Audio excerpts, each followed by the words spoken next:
పవన్ కళ్యాణ్ ఈ పేరు తెలియని వాళ్ళు ఒక్కరంటే ఒక్కరు కూడా మన తెలుగు రాష్ట్రాల్లో ఉండరు. పవన్ కళ్యాణ్ అంటే పిచ్చి అభిమానం. ఆయన కోసం రికార్డ్స్ అయినా తిరగరాస్తారు, రోడ్ల మీదకి వచ్చి రాస్తారోకలన్నా చేస్తారు, అవసరమైతే రక్తదానాలు కూడా చేస్తారు అభిమానులు. మన తెలుగు ఇండస్ట్రీలో 10 ఏళ్ళు ఒక్క హిట్ కూడా లేకుండా స్టార్డమ్ని అంతకంతా పెంచుకుంటూ వెళ్ళిన ఏకైక స్టార్ ఎవరైనా ఉన్నారంటే అది కేవలం పవన్ కళ్యాణ్ మాత్రమే. ఒక్క మాటలో చెప్పాలంటే మార్కెట్లో తన ఫాలోయింగ్ చూస్తే మెంటల్ వచ్చేస్తుంది. కొణిదెల కళ్యాణ్ బాబు నుండి ఆంధ్రప్రదేశ్ రాష్ట్ర ఉప ముఖ్యమంత్రి కొణిదెల పవన్ కళ్యాణ్ వరకు ప్రస్థానాన్ని ఈ రోజు చూద్దాం. ఈ వీడియో పార్ట్ 1. అది 1971 సెప్టెంబర్ 2 ఆంధ్రప్రదేశ్లో బాపట్ల అనే చిన్న పట్టణంలో కొణిదెల అంజనాదేవి, కొణిదెల వెంకటేశ్వర దంపతులకు మూడో కొడుకు పుట్టాడు. ఆ పిల్లాడి పేరే కొణిదెల కళ్యాణ్ బాబు. పవన్ కళ్యాణ్ కి 2 అన్నయ్యలు, 2 అక్కలు. అన్నయ్య అంటే కేవలం పవన్ కళ్యాణ్ కి మాత్రమే కాదు, మన తెలుగు సినీ అభిమానులందరికీ అన్నయ్య. The one and only megastar Chiranjeevi గారు. రెండో అన్నయ్య మెగా బ్రదర్ నాగబాబు గారు. అలాగే మాధవి, దుర్గా అనే 2 అక్కలు కూడా ఉన్నారు. మన పంజా సాయిధరం తేజ్ అండ్ పంజా వైష్ణవ్ తేజ్ వీళ్ళిద్దరు ఉన్నారు కదా, వీళ్ళిద్దరూ ఆ దుర్గా గారి పిల్లలే. అందుకే రీసెంట్ గా సాయిధరం తేజ్ తన పేరులో తన తల్లి అయిన దుర్గా గారి పేరు కలిసేలా సాయి దుర్గా తేజ్ అని చెప్పి పేరు మార్చుకున్నాడు. ఈ ముగ్గురు అన్నదమ్ములది మామూలు సంబంధం కాదు. ఒకరంటే ఒకరికి అభిమానం, ఒకరి కష్టాల్లో ఒకరు పాలు పంచుకునే స్వభావం.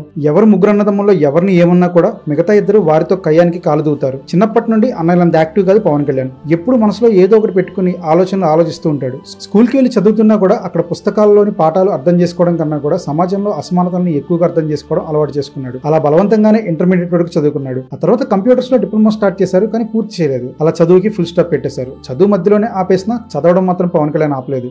ఎప్పుడు ఏదో ఒక బుక్ ని చదవడం, సమాజంలో ఉండే లోతుపాట్ని అర్థం చేసుకోవడం ఆయనకు ఒక హాబీ. అలానే వాటి గురించి ఆలోచిస్తూ సమాజం మీద కోపట్టం ఇలాంటివన్నీ చేసేవాళ్ళు. ఒకనొక టైంలో మన సొసైటీలో ఇన్ని ఇబ్బందులు ఉన్నా కూడా నేనేం చేయలేకపోతున్నానేంటి అనే బాధతో సూసైడ్ చేసుకుని చనిపోవాలనుకున్నారు. అలా 1-2 సార్లు అటెంప్ట్స్ కూడా చేశారు. ఒకసారి అలానే అటెంప్ట్ చేస్తే అన్నయ్య చిరంజీవి గారి భార్య పవన్ కళ్యాణ్ గారికి పేరుకే వదిలేనా సరే మరో తల్లితో సమానమైన సురేఖ గారు ఆపారు. అలా చాలా కాలం వరకు కూడా ఖాళీగానే ఉన్నప్పుడు చిరంజీవి గారు ఒకరోజు పవన్ కళ్యాణ్ గారిని పిలిచి, అలా ఖాళీగా ఉండే బదులు ఏమైనా పని చేసుకోవచ్చు కదా, కాలం ఒక్కసారి వెనక్కి వెళ్ళిపోతే మళ్ళీ తిరిగి రాదు, ఏదైనా ఉద్యోగం, వ్యాపారం, సినిమా ఇలా ఏదో ఒకటి చేసుకో అని చెప్పి సలహా ఇచ్చారు. అలా కొంతకాలం వదిన సైడ్ నుండి, ఇంకొంతకాలం అన్నయ్య సైడ్ నుండి అన్నిసార్లు అడిగేసరికి కాదనలేక సినిమాలో నటిస్తా అని చెప్పేసి ఒప్పుకున్నారు. ఆ రోజు తీసుకున్న ఆ ఒక్క నిర్ణయమే కొణిదెల కళ్యాణ్ బాబు నుండి మనకి పవర్ స్టార్ పవన్ కళ్యాణ్ ని ఇంకా ఈ రోజు ఆంధ్రప్రదేశ్ కి డిప్యూటీ సీఎం అయ్యేలా చేశాయి. అప్పుడు చిరంజీవి గారు ముందు పవన్ కళ్యాణ్ ని సత్యానంద్ గారి దగ్గర పంపించి యాక్టింగ్ ట్రైనింగ్ తీసుకోమని చెప్పారు. మెగా ఫ్యామిలీలో ఆర్ ఏదైనా ఒక పెద్ద ఫ్యామిలీ నుండి యాక్టర్స్ ని లాంచ్ చేసే ముందు ఖచ్చితంగా వాళ్ళకి యాక్టింగ్ ట్రైనింగ్ అనేది ఇస్తూనే ఉంటారు. అందుకే ఆ ఫ్యామిలీస్ నుండి వచ్చే హీరోస్ కేవలం యాక్టర్స్ లా మిగిలిపోకుండా హీరోలు అవుతారు,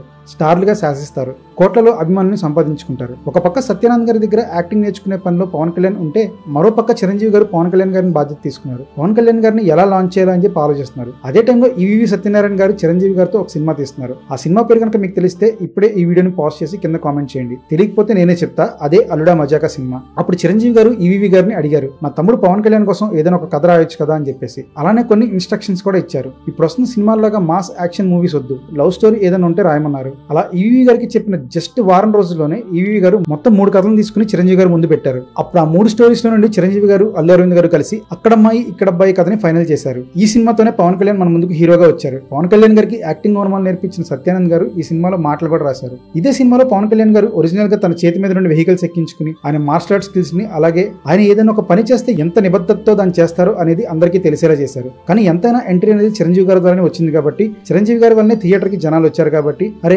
మెగాస్టార్ చిరంజీవి తమ్ముడు రా, పర్లేదు బానే చేశాడే, ఫస్ట్ టైం యాక్టింగ్ చేసినట్టే లేదు అసలు, పర్లేదు ఈ కుర్రాడు కూడా బాగానే ఎదుగుతాడని చెప్పి ఇలా రకరకాల కామెంట్స్ వచ్చాయి. ఇక్కడ ఒక విశేషం ఏంటంటే ఒక్క కామెంట్ కూడా నెగిటివ్ గా రాలేదు. అక్కడితో హీరోగా తన మొదటి సినిమాతో ప్రేక్షకులను మెప్పించారు పవన్ కళ్యాణ్. ఆ తర్వాత ఇంకా వరుసగా సినిమా ప్రపంచంలో తనకంటూ ఎన్నో రంగులతో ఒక ఇంద్రధనుస్సుని గీసుకున్నారు పవన్ కళ్యాణ్. ఆ నెక్స్ట్ వెంటనే చిరంజీవి గారు హిట్లర్ సినిమా డైరెక్టర్ అయిన ముత్యాల సుబ్బయ్య గారు గోకులంలో సీత అనే పేరుతో ఇంకో సినిమాని పవన్ కళ్యాణ్ గారితో డైరెక్ట్ చేశారు. ఒక స్టార్ హీరో తమ్ముడు సినిమా ఒక ఫీమేల్ ఓరియంటెడ్ టైటిల్ తో వస్తే జనాలు యాక్సెప్ట్ చేస్తారా అని చెప్పేసి అప్పట్లో మిక్స్డ్ ఒపీనియన్స్ అని వచ్చాయి, కానీ ధైర్యం చేసి రిలీజ్ చేశారు. ఈ సినిమా కూడా అద్భుతంగా ప్రేక్షకులను అలరించింది. ఇదే సినిమా టైంలో పవన్ కళ్యాణ్ గారికి నందిని అనే అమ్మాయితో పెళ్లైంది. ఆమె నేటివ్ వైజాగ్ లో ఒక రెబల్ క్యాండిడేట్ కూతురు. ఆమె కారణం తెలియదు కానీ అటు మెగా ఫ్యామిలీతో ఇటు పవన్ కళ్యాణ్ తో ఇద్దరితో సరిగ్గా కలిసేవారు కాదు నందిని. వాళ్ళిద్దరు ఎంత తక్కువగా ఉన్నారంటే సుస్వాగతం సినిమా ఆ నెక్స్ట్ ఇమీడియట్ గా స్టార్ట్ అయింది. ఆ సినిమా స్టార్ట్ అయ్యేసరికి కూడా నందిని గారు పవన్ కళ్యాణ్ గారితో లేరు. ఆ తర్వాత అప్పటికి కో డైరెక్టర్ గా ఉన్న కరుణాకర్ గారు చెప్పిన తొలి ప్రేమ సబ్జెక్ట్ ని యాక్సెప్ట్ చేశారు. ఆ ఒక్క సినిమా పవన్ కళ్యాణ్ గారి కెరీర్ ని నెక్స్ట్ లెవెల్ కి తీసుకొచ్చింది. 2 సినిమాలు ఒకటే సంవత్సరంలో రిలీజ్ అవడంతో ఒక సినిమాతో మంచి పేరు, ఇంకో సినిమా నుండి బ్లాక్ బస్టర్ హిట్ ని అందుకున్నారు పవన్ కళ్యాణ్. ఈ ఒక్క సినిమాతోనే పవన్ కళ్యాణ్ గారికి చాలా మంది ఫ్యాన్స్ వచ్చేసారు. సొంతంగా ఫ్యాన్ బేస్ కూడా ఏర్పడింది. ఈ సినిమా పవన్ కళ్యాణ్ గారి కెరీర్ లో బెస్ట్ ఫిల్మ్ గా నేషనల్ అవార్డు కూడా తెచ్చుకుంది.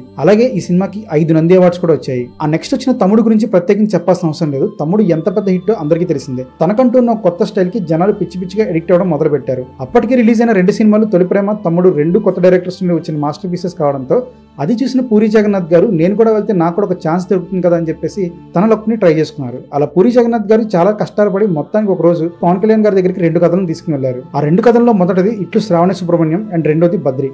పవన్ కళ్యాణ్ గారు బద్రిని ఎంచుకున్నారు. పూరి మార్క్ క్యారెక్టరైజేషన్ తో Pawan Kalyan dialogue delivery, attitude గానీ మామూలుగా ఉండదు. అసలు మనమే ఆ బద్రినాథేమో అన్నంతలా ఆ క్యారెక్టర్ కనెక్ట్ అయిపోతాం. ఈ సినిమా నుండి పవన్ కళ్యాణ్ ఇంకా రేణు దేశాయ్ గారు లవ్ స్టోరీ మొదలైంది. అలా వాళ్ళిద్దరికి కొంతకాలానికి అకీరా పుట్టాడు. కానీ వెంటనే కాదు, ఈ లోపు చాలా విషయాలు జరిగాయి. అకీరా పుట్టేలోపే పవన్ కళ్యాణ్ గారి ఖుషి లాంటి బిగ్గెస్ట్ బ్లాక్ బస్టర్ ని తీశారు. అది కేవలం పవన్ కళ్యాణ్ గారి కెరీర్ లోనే కాదు, తెలుగు ఇండస్ట్రీలో కూడా చాలా పెద్ద హిట్ అయిన సినిమా. 71 సెంటర్స్ లో 100 డేస్ ఆడింది. అలాగే 8 సెంటర్స్ లో 175 డేస్ ఆడింది. ఆ సినిమాకి ఆ క్రేజ్ కి ఒక టైంలో మెగాస్టార్ గారి క్రేజ్ కూడా తక్కువే అనిపించింది. సరిగ్గా ఇదే సక్సెస్ ని చూసి చాలా మంది ఓరలేకపోయారు. మీడియా కూడా మెగా ఫ్యామిలీకి ఆ టైంలో చాలా వ్యతిరేకంగా ఉండేది. అదే టైంలో పవన్ కళ్యాణ్ గారు గుండు చేయించుకుంటే అప్పుడు పవన్ కళ్యాణ్ గారికి పరిటాల రవి తీసుకుని వెళ్లి గుండు కొట్టించాడని చెప్పేసి అప్పటి మీడియాలో చాలా పెద్ద రూమర్స్ ని క్రియేట్ చేశారు. కానీ అది నిజం కాదని చెప్పేసి కాలక్రమేణా అందరికీ తెలిసింది. ఆ నెక్స్ట్ పవన్ కళ్యాణ్ రేణు దేశాయ్ గారు కలిసి జానీ సినిమా చేశారు. అలానే జానీ సినిమాని పవన్ కళ్యాణ్ గారే స్వయానా డైరెక్ట్ చేశారు. దానికి అల్లు అరవింద్ గారు ప్రొడ్యూసర్ గా చేశారు. ఈ సినిమా చాలా ఘోరంగా ఫెయిల్ అయింది. అల్లు అరవింద్ గారికి కూడా పెద్దగా డబ్బులేం రాలేదు. ఆ తర్వాత గుడుంబ శంకర్ సినిమా చేస్తున్నప్పుడు అకీరా పుట్టాడు. అది కూడా పెద్దగా సక్సెస్ అవ్వలేదు. ఆ తర్వాత బాలు అన్నవరం కూడా ఆశించినంత స్థాయిలో హిట్ కాలేదు. ఆ నెక్స్ట్ వచ్చిన శంకరదాద ఎంబీబీఎస్ లో ఒక చిన్న క్యామియో చేసి పవన్ కళ్యాణ్ మూత మోగించారు. అలా ఆ తర్వాత నెక్స్ట్ చేసిన సినిమా జల్సా. చాలా రోజుల తర్వాత పవన్ కళ్యాణ్ గారి సినిమాలో కొంచెం మంచి సినిమా వచ్చింది అనే పేరు తెచ్చుకుంది ఈ జల్సా సినిమా. ఆ తర్వాత కొమరం పులి, తీన్మార్, పంజా ఇవి కూడా పెద్దగా హిట్స్ ఏం అవ్వలేదు. అలా పవన్ కళ్యాణ్ ఒక ప్రాపర్ హిట్ పడి 10 ఏళ్ళు అయింది. అయినా కూడా స్టార్డమ్ అనేది రోజు రోజుకి పెరగడం తప్ప తగ్గడం లేదు. సరిగ్గా అదే టైంలో వచ్చింది గబ్బర్ సింగ్. ఈ సినిమా ఎంత పెద్ద హిట్టో మనకు తెలిసిందే. ఆ తర్వాత వచ్చిన కెమెరామెన్ గంగతో రాంబాబు పెద్దగా ఆడకపోయినా ఆయన యాటిట్యూడ్ కి మాత్రం జనాలందరూ ఫిదా అయిపోయారు. ఆయన ఫాలో అవడం స్టార్ట్ చేశారు. అలాగే ఆ తర్వాత వెంటనే వచ్చిన అత్తారింటికి దారేది చాలా పెద్ద హిట్ అయింది. ఆ సినిమా పైరసీ 90 మినిట్స్ లీక్ అయిపోయినా కూడా సినిమా 100 crores సాధించింది. ఆ టైంలో అదొక పెద్ద సెన్సేషన్. ప్రతి ఒక్క హీరో ఫ్యాన్స్ అందరూ షాక్ అయిపోయిన విషయం అది. అలా అక్కడ వరకు పవన్ కళ్యాణ్ కెరీర్ లో సినీ ప్రస్థానం ఉన్నా కూడా ఆ మధ్యలో అన్నయ్య చిరంజీవి గారు ప్రజారాజ్యం పార్టీని పెట్టి దాని తర్వాత కాంగ్రెస్ లో విలీనం చేయగానే 2014లో జనసేన పార్టీ మొదలు పెట్టారు.